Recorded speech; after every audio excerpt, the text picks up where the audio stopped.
Hi, my loves. It's D Deluxe over here again. I just wanted to share a little bit of information on my walk in the park and meditating. I've just felt something in my gut that I wanted to share to everybody. It's not going to be long, and I won't take too much of your time, but I just have to get this out. And I don't know who it's for, who needs to hear it, but something in my gut told me I needed to say this. Okay, so here we go. I know we get some people who are workaholics, right? And for the most part, you have people, workaholics basically are people who just love to work. They stay at work, maybe 20 hours a day. They work, they get up, they go to sleep, eat shit, work. That's all they do. So they don't really have a work-life balance. They don't have much time that they spend with their loved ones or their family or their kids. They just work. Um, for the most part, a lot of times they go to work and they work all those long hours to overcompensate for what they're lacking at home or in their personal lives. Something is missing, because if you value something more than work, then you invest more time with that of what you love and what you love to do. It's not all work. When you work those hours, you're only satisfying people who are in charge of that agency or that company. However, if you have a passion of your own that you love to work, if they would just take that time and invest in something that pour that time and love and compassion into something that they love, which means that the family should come first. Work should not come first, right? Your health should come before your family, because you can't pour from an empty cup. If you're not feeling well, how can you be there for someone else? So basically, oh my God, the wind is. That's why I have my shades on today, because the wind is just really getting to me. So a lot of time people, they spend a lot of working time, overtime hours, on call, or whatever type of arrangement that they have with their employer or whatever company that they work for. All right, it's not a healthy balance. They're doing that to overcompensate for something that they're lacking in their personal life or their family life. Secondly, a lot of times workaholics tend to, let's see what I have here. Some people work and they use their work as an escape from their family life, or maybe they're not in control of their life and their household. So they go home, they come home from work, and then they're being told what to do, where to go, what to eat, what to wear. They don't have any say in their homes when they go home. The wife might be in control or whatever the case may be. However, they have no say-so when they're home. So for the most part, when those individuals go to work and they arrive to work, all that built-in resentment, all the feelings that they feel inside, they become over-authoritative. They become over-authoritative to the employees beneath them, or their colleagues, or whomever. They become very authoritative, and it's not in a good sense. That is the worst form of leadership. You over-authorize, meaning you're constantly making demands. Their work is never enough. Constantly belittling them, and being very condescending, putting them down.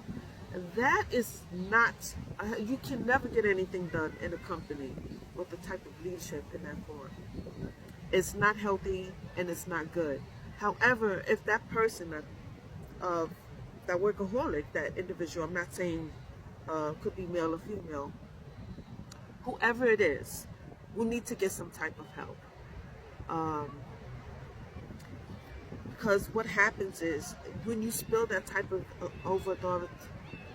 when you're over authoritative in that sense, where you're spilling a lot of resentment to your employees, it's not good. You won't get anything done. And for the most part, that internalized resentment that you're spilling on your employees or your co-workers, that's only going to be some type of temporary satisfaction, temporary gratification. For that moment, you're feeling authoritative. You know that they can't talk back to you. You know that if they do, that it's insubordination. So you're just abusing your power towards your workers. You're abusing your power towards your workers. You're leaving them powerless and helpless. And then and for the most part, you may have some people that really love their job. They love what they do, but then they have someone that's constantly nicking and nitpicking and making them feel like their work is never enough or they're never enough. You know, and so they overcompensate by making them work twice as hard, putting that pressure on them, and they in turn go home and take it out on their families, their kids, their pets, because they need some type of release, you know. So it's always an ongoing cycle, and I feel like what comes out of that, as far as employees feeling that type of resentment from their leader,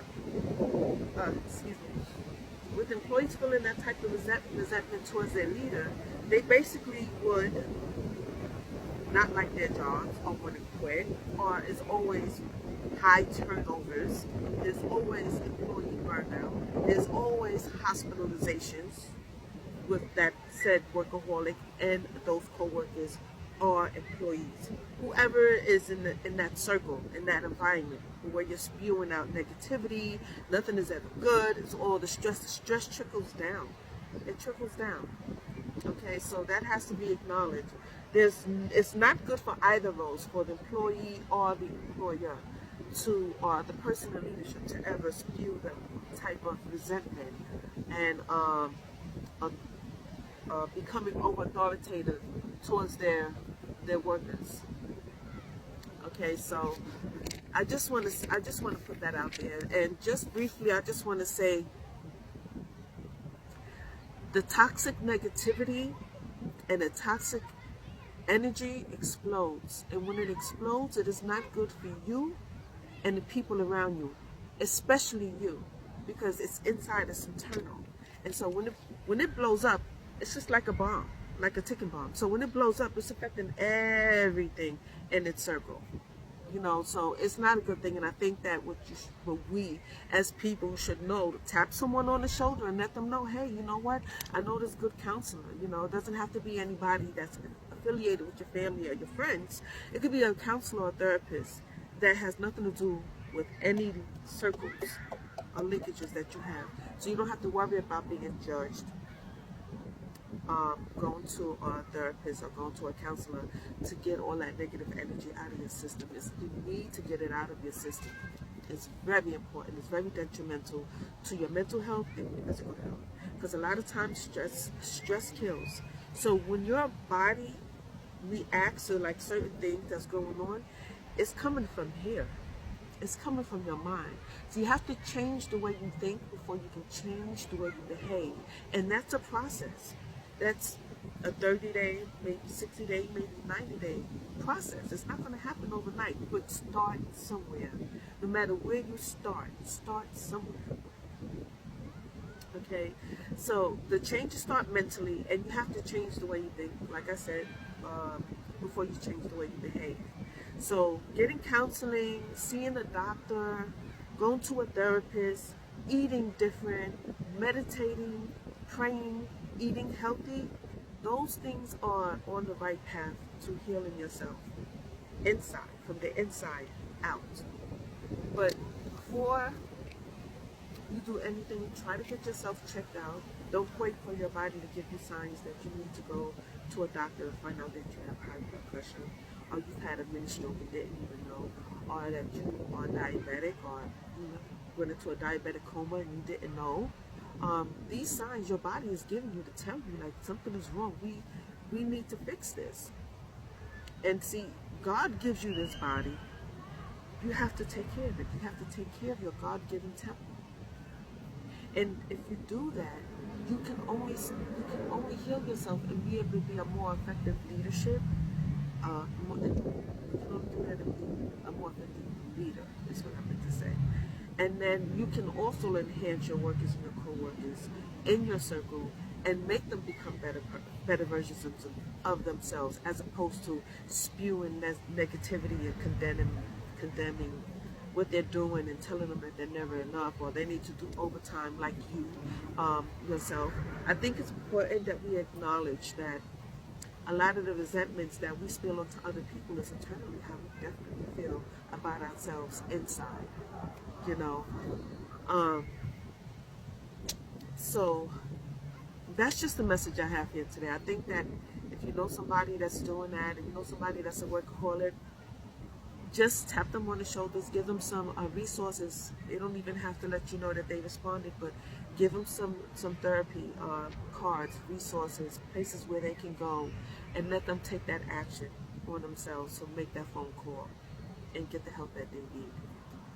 Okay, I just wanted to say that because a lot of times people end up in hospitals and they realize that, wow, you never really spent the time with family, so now you're in a hospital and you don't get those visits. You don't get anybody calling to check up on you. You know, those things are like, okay, well, what have this person ever done for me to really feel like I want to visit them in a hospital? You know, you want to think about the people you hurt, and that would be the final.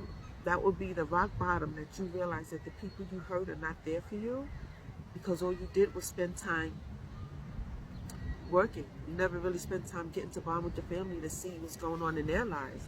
And now here you are in a hospital and you're not your 100% self. You expect them to come flock to you? It doesn't work that way, you know? So treat people with care, treat people with love, treat people with kindness, and then it will come around. It will always come around. How you treat others and what you do to other people always comes around. You know, so I just want to just put that out there. Something in my gut told me to just get this message out for those. Don't work all those hours. Oh my God, the wind. Don't work a lot of hours because you only have one body. You only have one life to live. Try to see if you can get some time with your family. Come up with family therapy if that's needed, or couples counseling if that's needed. But do try to get some help and work on those resources together as a family if you can't do it individually. You know what I'm saying? It's, especially if you live with people, I think they should become a part of the therapy, but first you have to work on yourself. And then later on down the line, you can try to get other people involved. But it's very important, you know, these jobs, when you work and you burnt out and you can't work anymore because you had this nervous breakdown or this mental health breakdown, and you realize that you can no longer be of use to the company that you put in all those hours for, will no longer be able to utilize you. You're no good to them because you let it get to the point where you can no longer be of use. Now you're the one that's needing services. You're the one that's needing home attendant. You're the one that needs doctors and nurses and people to help you out. You know, and it's going to be kind of hard, especially if you never really took time to treat people with love and respect. Um, so before it gets to that point, I'm not only speaking of this because I was in a situation where I was in an environment, a work environment like that, and I experienced burnout. I experienced that. I experienced working so much overtime and not eating good and trying to appease to my boss and my coworkers, trying to go above and beyond to do my job because I loved what I did. I had a passion for it. But sometimes people will repress you because they don't want you to outshine them. And so whatever you do is never enough. So you wind up burning yourself out. You wind up going to the hospital. And now here you are taking time off from work in the hospital, and you don't get those visits of people you thought that you love. You don't get those visits for the people that you bent over backwards for because they're still living their lives. And here you were people pleasing your whole life. And now you need someone to come and assist you to see if you're okay. But you don't get that. You don't never get that back. You know, you don't get that time back. So I don't know who this was here to help, but I just wanted to say God bless everybody. Peace and blessings to those. I pray that everybody, you know, really get their lives together as far as the mental health and the physical health, and take care of your body, your mind, and your soul from the inside out. Okay, I hope this message gets you to the right person. I'll talk to you soon. Take care. Love you guys.